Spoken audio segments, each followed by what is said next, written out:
Thought I'd seen it all before. A world of trouble knocking at my door. But this ain't like nothing that I recall. Welcome to In Crisis, Travel Retail Voices, our podcast series in which we speak to industry executives around the world to see how they and their businesses are coping with the COVID-19 crisis. I'm Martin Moody. Now today's episode is one with a difference, featuring three men who want to make a difference. The trio have formed a consortium notable for many things, not least its name, which I'm going to try, and I emphasize try, to say. It's called, wait for it, 41314 A1DIL C3HRISTOPH D4ENZ. Did you get that? Sounds more like a code, doesn't it? Well, it is a code, but it's a code that its proponents believe will unlock a better, safer, and more principled future in airports and travel retail. 41314, sorry gentlemen, but I am going to abbreviate it, brings together Adil Raïhani, Chief Enabling Officer at his own firm, Adil Raïhani Consulting, and a former Vienna Airport Senior Vice President, Center Management, TR6 owner and former Cabot executive, Denz and Christoph Henkel, the founder of Miami-based wholesaler distributor InnoTree Limited, who is a former Heinemann Americas purchasing director. Now, by addressing what they describe as a supply chain meltdown in the sector, 41314 is focusing firstly on the provision at scale of high-demand essential health and safety products for frontline workers across all sectors, stretching in fact beyond aviation and travel retail. Now, when we broke this story on the Moody Davitt report, our traffic went through the roof. The story touched a nerve. No wonder, when in it, Adil Raïhani said this: our business model offers best quality and pricing with the most technologically advanced products. We are passing on most of the margin to those in need to address the immorality we are seeing in vastly inflated market rates. Immorality, strong stuff. So I decided to find out more, and I began our interview by asking Christoph Henkel what stage the business was at. In late May, we announced the formation of this consortium featuring the three of you. It's got an intriguing name, to say the least, and I'll let you tell us about that during this call. But really, you set out with a grand vision, I would say, to seize the moment, in your own words, amid this enduring crisis, and no doubt through the crisis and post the crisis, by calling on the industry to embrace what you defined as new moral standards and collaboration benchmarks. And obviously the initial focus is with health and safety products. So I don't know who's going to fire away on this, but what's that all about? I think where we need to start is maybe that we all come from a different angle, and we all started looking at the situation we were faced with very differently. Me, myself, with a wholesale distribution company based in Miami, Denz working for a brand remotely, and then Adil on the other side of the continent or in Europe, different time zone, completely different angle and completely different mindset. And I think we all discovered our little problems with the crisis, and we were trying to cope with it in a way. Very, very basic to start out with. And then we saw that there are certain problems that affect us and that we have to address. For my case, it was obviously the business completely collapsed from not from one day to the other, but it really came to a standstill. And we were looking at the situation, how do we get out of it? What can we do? And when you hold in for a second and look at what's happening around you, you saw a lot of people actually putting a lot of bandages on their wounds, and saw that as a way to fix things. It's really only a short-term relief, but nothing that is long-term sustainable. So we said, let's focus, let's sit down and wait a second and look at what do we really need to do to get people back to work, to bring our businesses back in shape where we can do the things we all love and did before, which is traveling and seeing our families again, which is very important to all of us. And then we said, let's try to really build a first relief for our friends, for our families, for our industry partners, and organizations, even more important, to bring that sense of security back and jumpstart the economy again. So we started looking around, and obviously Denz has his contacts in the fashion industry to production facilities in China. And we were, let's say, a bit naive in the beginning and said, let's start with masks. But if you dig a little bit deeper, you also discover that there was a huge inequality in the market, inequality in terms of quality and inequality in terms of pricing. And I was thinking to myself, how is that fair to basically hold a product away from people that could actually give them relief and start our businesses again, right? So why would a mask cost $9 on the market when the production is really only 20 cents? That's not fair. And that's not right also. It's not the product to use for profit. This product should be almost free and accessible to everyone, almost like water, basically. So we see those type of products as something that enable everyone to do what they did before. And that's what the whole initiative is also about in the first phase. We want to offer the best quality product at the absolute lowest pricing. We're not interested in profit for ourselves because we know the long term, the sooner we get back to work, the sooner we get back to what we've done before, that is going to come back to us and we can actually build our business and our expertise again. So it's quite funny that one of the comments that we got on our initial posts actually said, oh, it's just another COVID business, you know? And I said, no, we're not another COVID business. I wish this was over tomorrow and we could go back to what we had done before, but we need to face the reality and change that. So that's where we are today. All right. And how did the alliance of the three of you, I guess that kind of crystallized from the loose kind of discussion you're having to a decision to actually put it together as a commercial entity, but one with a different kind of underlying philosophy? Yeah, I'll jump in on that, Martin. Thank you again. My first time that I can talk to you now in the recording, so thank you for having us.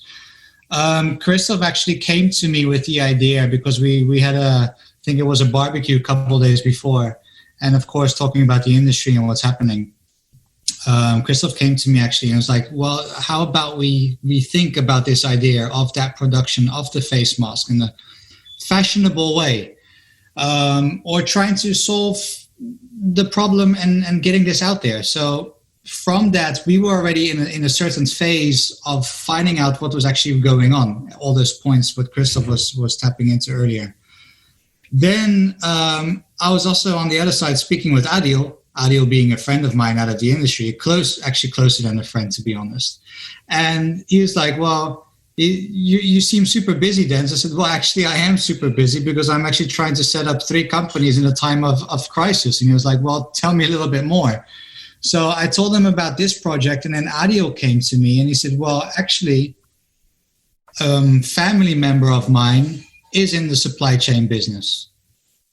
So maybe I can assist you guys in this matter, and maybe we can do this with the 3 of us. We tried to find all angles to find a route to market, and we just noticed that there was so much more issues that even a family member that's been doing this for 30 years could not find the right route to market. Because we got back the stuff and we benchmarked it and we checked it again with my sources, and that just showed that those certifications were fake, as we know. Yeah. And that made our collaboration with the 3 of us stronger. It's like, okay, now we have to find a solution because this is a big problem. And if this is happening in the world, that means that everything that's being put out there, well, let's say not everything, but 90% has probably facing the same issues, even on governmental levels. Yeah. And you have a whole aviation sector drilling down from the airlines through the airports, through the commercial operators at the airports that are suddenly having to become involved with a broad product group, if you like, that they've never had to buy before, that they are buying because the world has changed at its most basic, and therefore are often buying in the dark. There have been well-documented supply problems around a number of the items that you're associated with. I think very few people, certainly in the West, know one from the other and are very much in the dark about issues of quality control. So are you saying to stakeholders in the industry that you will kind of be, what's the term, the kind of sheriff to say, we will ensure that anything that flows from us through to your door will be of absolute rigor and integrity and well tested, and also, of course, not least, excellent value with a different margin proposition. Is that in a nutshell? Yeah, the only answer that I can give on that is absolutely yes. Okay. And I can only add to that, Martin. I was talking to a company today that had 62,000 employees, and that company is based in Italy. That company has got 62,000 employees that work 210 days a year. Okay, if you look at the cost that they need to supply their staff, it is 3.2 million. What we say is like, okay, you can supply your staff with masks, but have you thought about what kind of a mask do you actually need to supply them to bring back trust, to bring back a form of normality that it is, and I've explained it to you how I think about bringing back the chlorine to the industry, okay, to be more all in line. So you have ground handling, whatever you have, okay, but not all different colors, white, black, whatever. So we started to look at different masks that are produced, are certified under very stringent conditions, but in Europe. So if you invest in 210 of those masks, your cost will be that. But we don't care about the cost. We care about what kind of carbon footprint are you putting onto the market. Because these 13 million masks that you would need for your staff for a whole year produce 651,000 kilograms of carbon footprint. What did we start doing in the last 10 years, Martin, again, with ACI? Didn't we start a program that was the zero carbon footprint? Well, if you get the right mask, you only put 21.7 thousand. So we are looking more at the minus 97% saving we can contribute by talking to the right people, by addressing the problem and not the opportunity. Because, of course, any company would look from, we need to restart the business. Let's take the 3.2 million. Let's, instead of the 800,000. We don't care. We want you to make the right decision that contributes to a new way of thinking, a new way of achieving your goals by having science-based facts instead of facts that are driven by brands. We don't, in this world, we don't care about brands. We care about where do you come from, what is your supply chain, what can you do to leverage your supply chain, and how we can connect dots that in the past were not connectable because you just didn't have the connection. And moreover, the point is here also, Martin, that there's a lot of people, as you say, and that's the point, they have no understanding of this category. How can you understand the category of buying sanitizers? They say, like, buy sanitizers. Yeah, do you buy 1,000 10-liter cases or 10-liter jars, or do you buy 1,000 liter at one go? Because the amount of refill that you need to do, every employee will most likely use one bottle of this every day.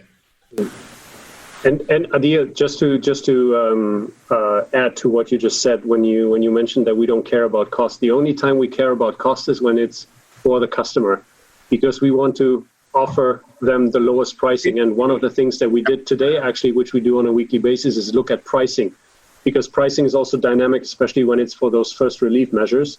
So we lowered today just pricing on one of our items again, because we have access now to a lower pricing at the same quality. So if we discover these type of things, it's a dynamic thing. We pass it on one-to-one to all our partners of the program also. Let's just stay on track here then. You've created the consortium. We've announced it. It was very widely read on our media, on LinkedIn, elsewhere. You made quite a splash, very strong statements. I want to ask you two questions. Firstly, you better tell us about the name. people might have thought that it was a very large typo on behalf of the Moody Tablet report, but it's most certainly not, as Adil has told me. And I want you to tell I was going to say readers, but it's listeners, what's the story behind this? I don't know if you can reveal the whole thing, but I think everybody would like to know. Martin, the question we get it every day, because I think we're doing this pitch 10, 15, 20 times a day, that we're giving our pitch away to large corporations and even partners involved. And they always, and you end the presentation with that code. And so what does that code mean? Often I say, well, the bottom one I'll explain. It's A1C3D4. My name is Denz. I'm a D. I'm the fourth letter in the alphabet, and I have two partners, Adil and Christoph. So that's 1 and 3. Now, the top one is a little bit more mysterious, and we try to. I honestly, I don't usually give that code away. As I go try and figure it out, it has a deeper definition. If you look at those numbers individually or combined, it's a very strong message. So if you can find out the code, please do let me know. And this is a kind of Bletchley Park type challenge, I think, for the whole travel retail industry. So I'm going to set the best minds in our business to cracking that code, Denz. Which obviously by definition excludes mine. Well, and who knows, maybe we can even donate some of our systems to that one that wins it to their office or whatever, you know. I mean, we can go deeper as well. Let's see. All right. Now, okay. So there's a little bit of allure and mystery to this, and I like that. But I get the basic principle. Now, since then, where have you come to as a consortium? Where are you in the marketplace? Are you actively, you're out there selling? Have you done any business? What stage are you at? Exhausted. But happy, energized. Well, the initial pitch, we're coming from the airport environment, the travel retail environment. I mean, that was our initial approach. But with our partners, we're able to supply governments. I'm now even talking to the local schools, the public schools of Miami-Dade County, and trying to see how we can get the systems up here and running. I've even been talking to universities in California, also because there's a major problem of parents not wanting their children to go back to school. Yeah.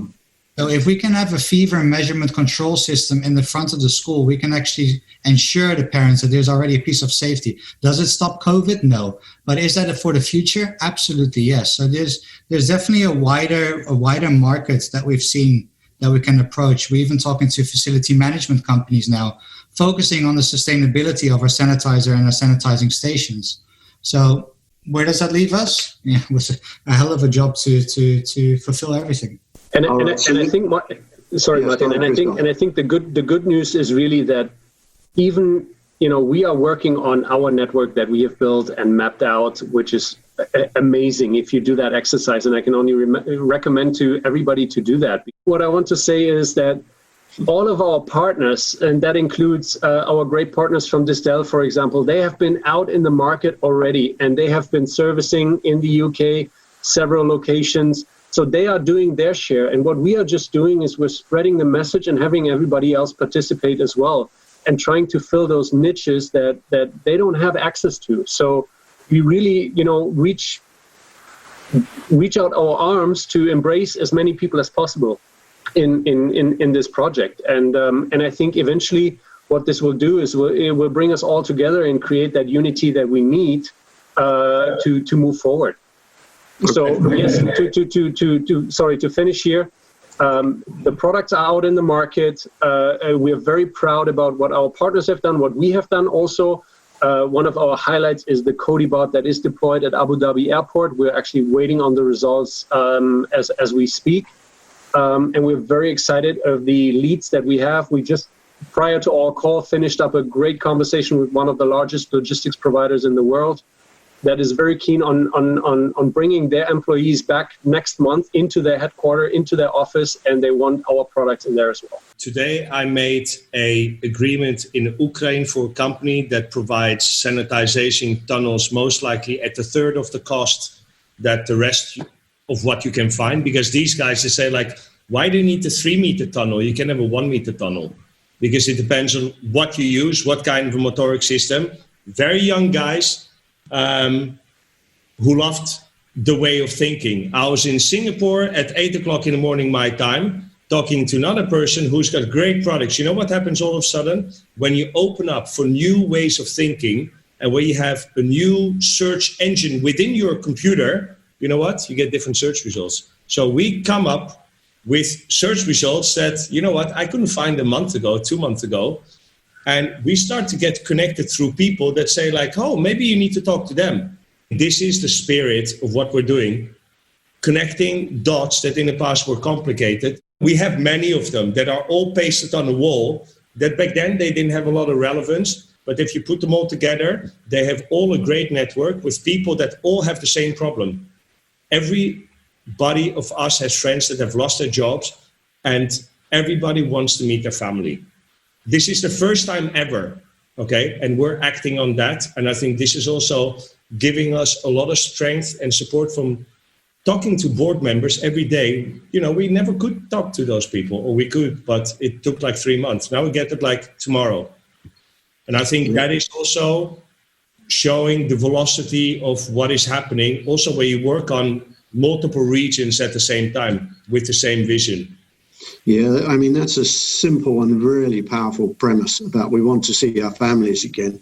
You know, you saw what Qatar Airways did with their very simple mission, we'll get you home. It's really powerful, I thought. And I think because you all feel it personally, it comes through. Martin, this has been the most emotional sales pitch that you can ever give to anybody, honestly, because everybody has their own emotional experience. They say we're all in the same boat. Well, we're not in the same boat because everybody's boat is different. Exactly. And I think, Martin, what the beauty of this thing is today, it is if you say, Siri, how many days is it since February 13? It will tell you it's 113 days. What was the last day I flew? Was on the February 13th. It's 113 days I saw my kids. If we all do not act and do anything, okay, it's going to take at least another 113 days before I'm going to meet you all and see my kids. What's the vision beyond this darkness, this period of darkness now, this heart of darkness that we're in? What lies beyond for you guys?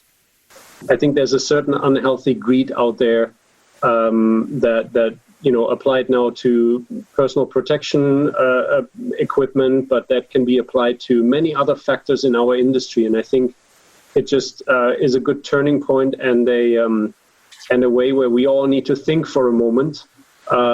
Is it right, or were the things right that we have done before when it comes to, and you can, you know, touch on many points.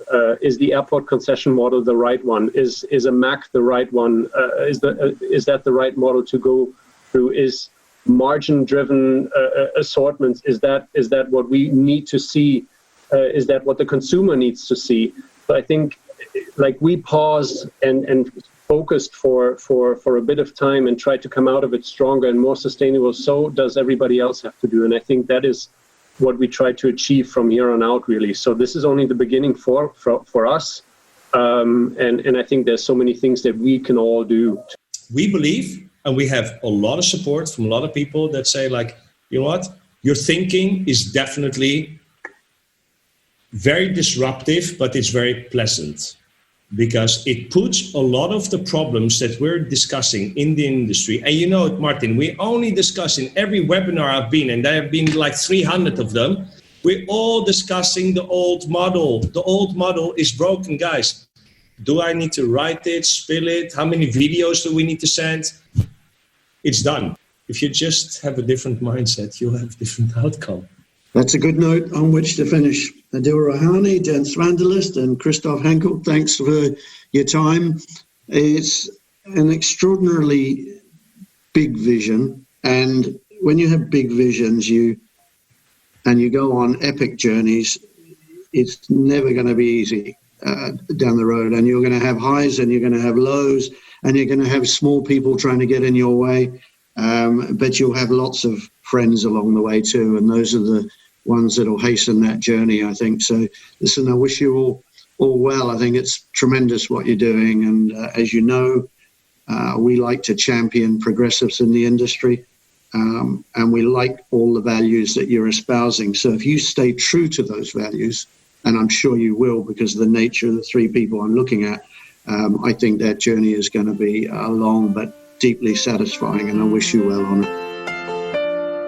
And I swear one day we're gonna put this out behind us, and come what may, we will survive. I think it's safe to say that better times are gonna find us. Hope it won't be long till this trouble is gone.